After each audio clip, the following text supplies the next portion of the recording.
Hey there everybody, how's it going? It's Dan here with plantabundance.com. I want to welcome you all to the 2015 Backyard Food Forest Update and Tour. I've been 4 years now on this project, creating an edible paradise in my backyard, and I'm happy to bring you guys along and show you the updates, how things have progressed, and the different plants I got growing back here. So go ahead, sit back, relax, and enjoy the tour. I'll be doing my best to label the plants as we go along, and I'd be happy to field any questions you might have if you want to shoot those below in the comment section. And if you have a comment or if you like the video, that's very much appreciated.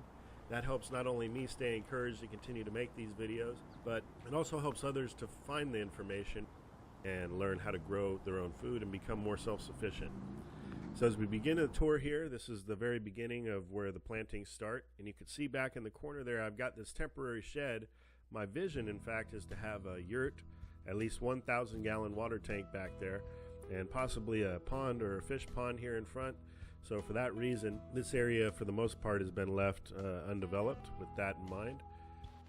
So first off here, I've got a 2 and a 3 year hugel bed. This on the right here is a 2-year hugel bed, and although it's not looking very impressive, it's been very neglected and has received a lot of damage from the chickens and such. But even with that being said, things are growing on it. This oppo looks like it's starting to kick itself out, and we've got a cantaloupe back there starting to show some fruits, so still productive.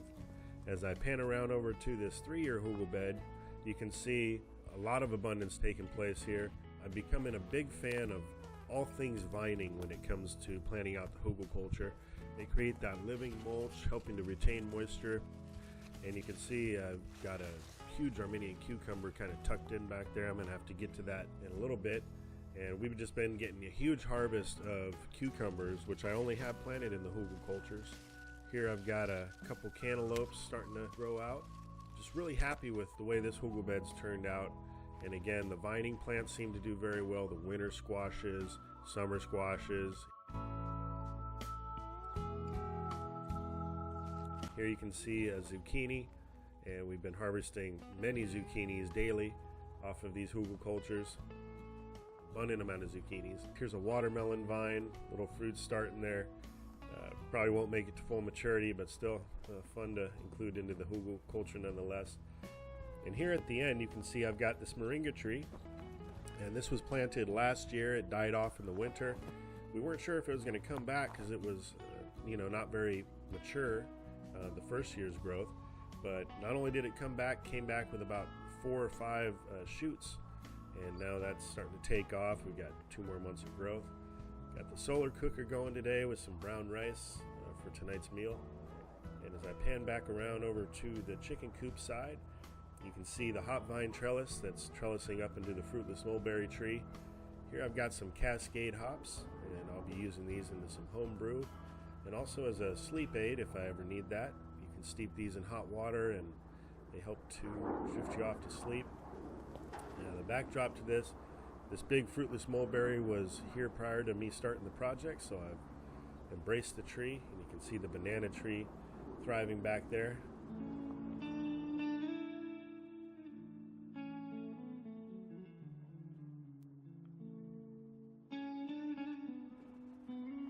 I'm just going to try to give you guys an overall perspective view of how everything looks back here. As things progress, it's going to be harder and harder for me to show you, the design, because it's going to be harder to see through and distinguish all the individual plants.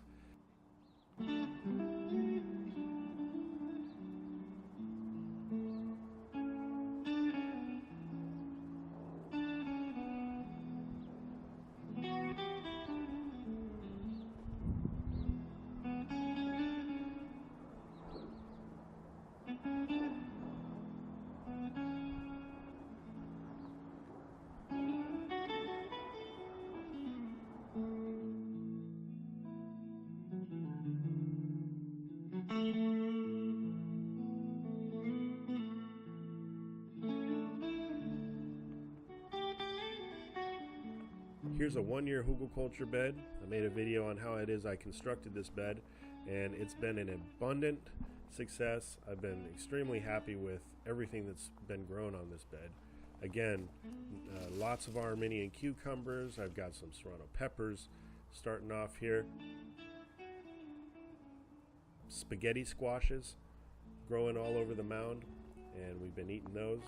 Here I've got some insect damage going on this kale, and because I'm what's known as beyond organic when it comes to my philosophies in gardening, I'll be using manual controls such as just picking those off and blasting them with water and such to eliminate the threat and let nature and the birds take care of the rest, hopefully.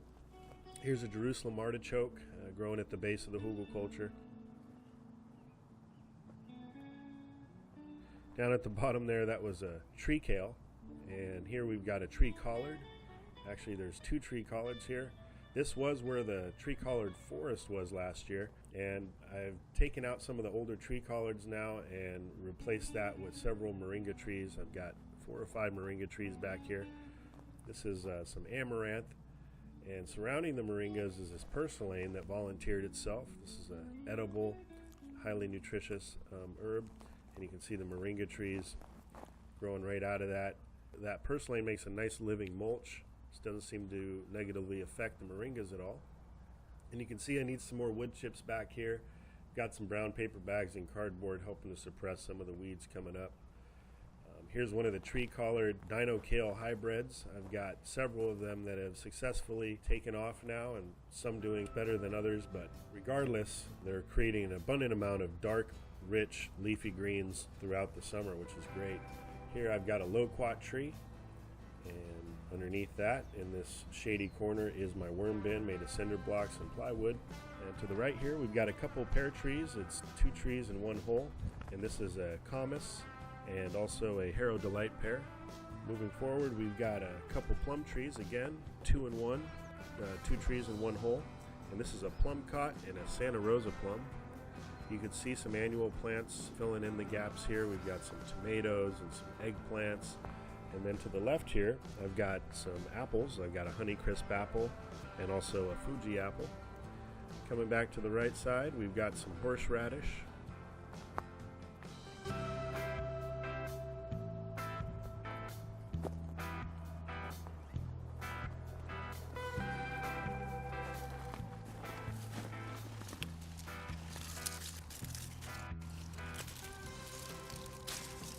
And this right here, guys, this is what it's all about.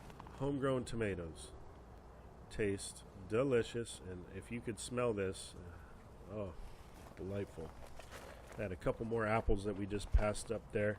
That was the Granny Smith apple and the Gala apple right there. And down here it's kind of hard to see, but I've got a couple honeyberry plants that I put in earlier this year, and so I look forward to getting some honeyberries here soon. Continuing on this trellis here, I've got some scarlet runner beans. I've also got some calabash gourds starting at the bottoms there. And as we wrap our way around, I've got Swiss chard here going to seed. That's about ready to be harvested pretty soon. And here's a collard plant. Wish I knew the name. We're going past 2 years now. We're about 2.5 years and still hasn't gone to seed yet. That's what I'm waiting for. Here we got some aronia berries and some onions, and I'm happy to say that the aronia berry is starting to flower and put on some berries, so we should be able to go ahead and taste test this later on in the season, so I'm looking forward to that. Here's another aronia, so I've got 3 in total. And here's a new little plant here. This is a Camellia sinensis, or the Chinese green tea, and again, I'm just looking forward to being able to create kombucha and teas here on site. Here's a gooseberry. Seen better days, but it's still doing pretty good. And here's the other side of the hugel mound. You see some yacon growing out of the base there. See all the spaghetti squash tucked in there all over the place. I've had to deal with a little bit of white powdery mildew, and what I've been doing for that is just plucking off the leaves as I see it. And it doesn't affect any of the food, so common problem here in California. So this is the type of Armenian cucumbers I've been getting, so I'm gonna have to fire up that juicer and get juice in here real soon.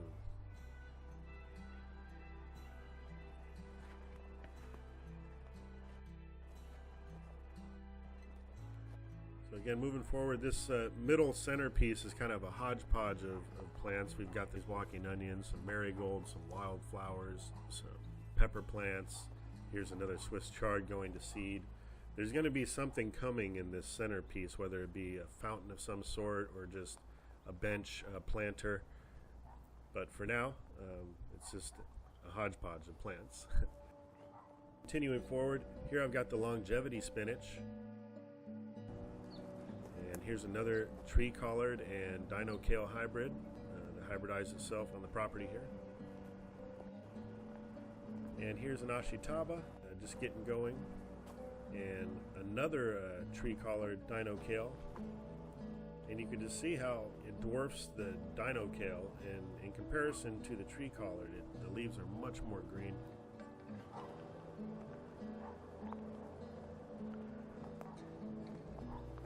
I'm going to come back to this area, but I'm just going to continue down this pathway for now and continue to show you guys what it is that's growing around here.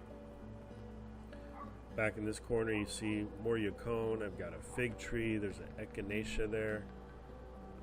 Here's some rosemary and comfrey. Here's an early girl tomato. This is a hybrid tomato, but it just loads down with fruit. Guys, I bought this plant for 99 cents and I've already harvested somewhere about 15 or 20 tomatoes, and there's probably at least 10 to 12 more ripe tomatoes on there now. So, and here's some parsley that I'd grown from seed, and now I'm letting this go to seed. And below that I had a citrus tree. Here's some comfrey and a ceanothus. So those are my two fertilizing plants that I'm trying to establish in between each fruit tree section. One's a biodynamic accumulator, the comfrey, and the other is a nitrogen fixer. You can see I've got a pretty good fruit set of figs going on here. Look forward to those ripening up and enjoying those. Love the figs. And you can see how this fig tree here is also supporting this tomato vine and creating a trellis-like structure for it.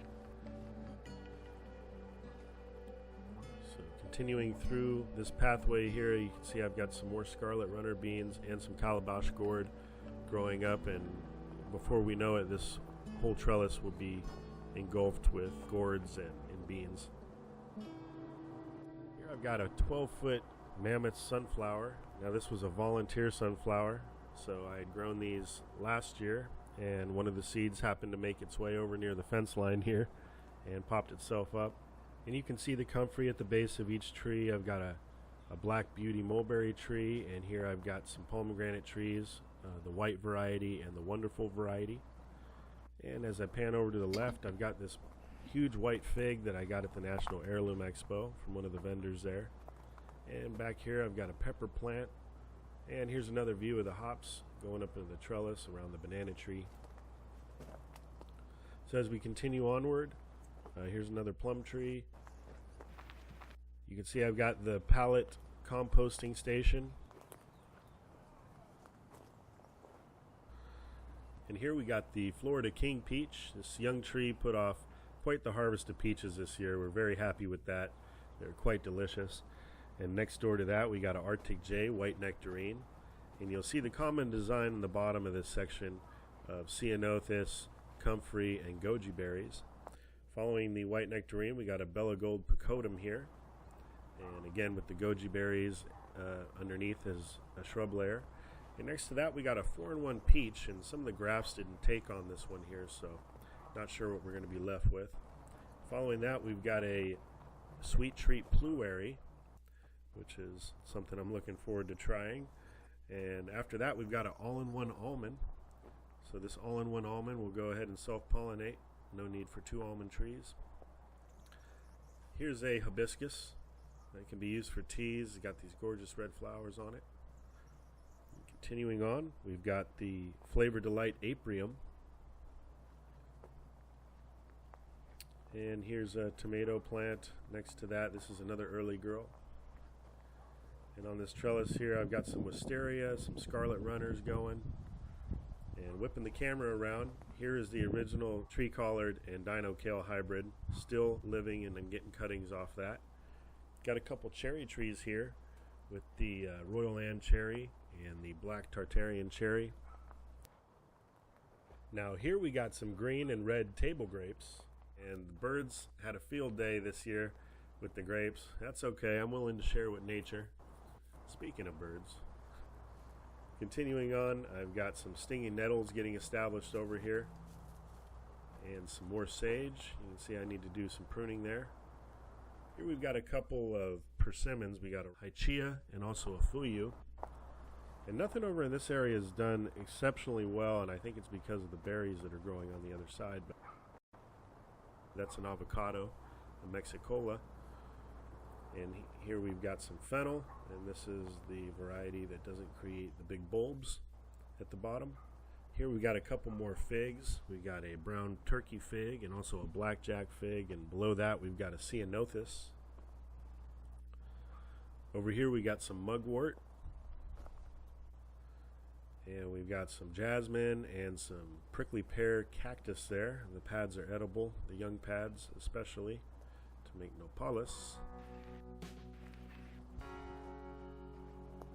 I'm just going to walk back around and take you down this last aisle over here. We've got some echinacea, more spaghetti squash, working as a living mulch all around this area, just loaded down with squashes.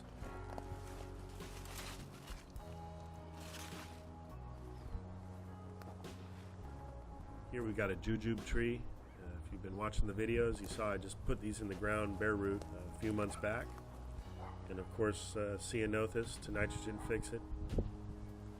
Back here we got some red vein sorrel, and not the best climate for it at this time in the middle of the summer, but it's still going. It's a perennial, good to add to salads.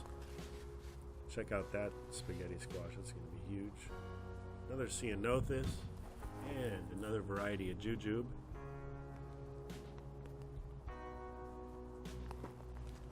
And another ceanothus. And here we got a kumquat going to flower. And the wafting smell in the air of citrus flowers and wisteria is one of the best experiences I've ever had. Highly recommend it. And what would the garden be without some basil? Here's some basil at the end here. Well, that's it, guys. That's the tour. This is 2015. This is where I'm at. I hope you guys enjoyed that, and I hope you continue to follow along. So please hit that subscribe button, hit the like button, shoot me a comment. Let's keep the conversation going. So thanks for tuning in, everybody, and I hope you're out in the world and out in your garden planting more abundance in your life. Take care. I'll be talking to you again soon.